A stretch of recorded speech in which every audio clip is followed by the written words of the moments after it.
আপনি এলিফ্যান্ট রোডে যাবেন আর একটা একটা করে ময়লা ফেলবেন, আর সিটি কর্পোরেশনের লোক এসে একটা একটা করে ময়লা তুলবে, তা কিন্তু হবে না।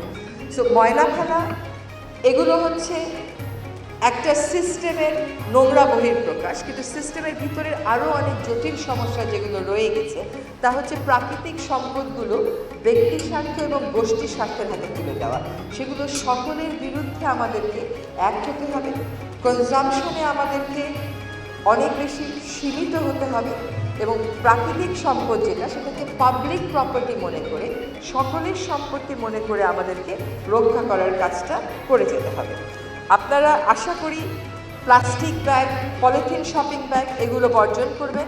আশা করি একবার পলিথিন শপিংয়ে বর্জনের কিছু নেই, নিশ্চিত এটা আপনাকে মানতে হবে, এবং এই যদি না মানেন তাহলে এই আইনের যে জনস্বার্থমূলক দিক সেটা আসলে আপনি অস্বীকার করছেন।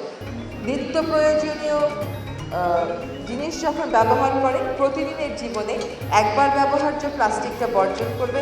এটা যে কেবল পরিবেশের জন্য খারাপ তা না, আপনার জন্য খারাপ, আপনার সন্তানের জন্য খারাপ। আমরা নিজেরা শব্দ করব না, আমাদের একটা খুবই শব্দের কালচার হয়ে গেছে।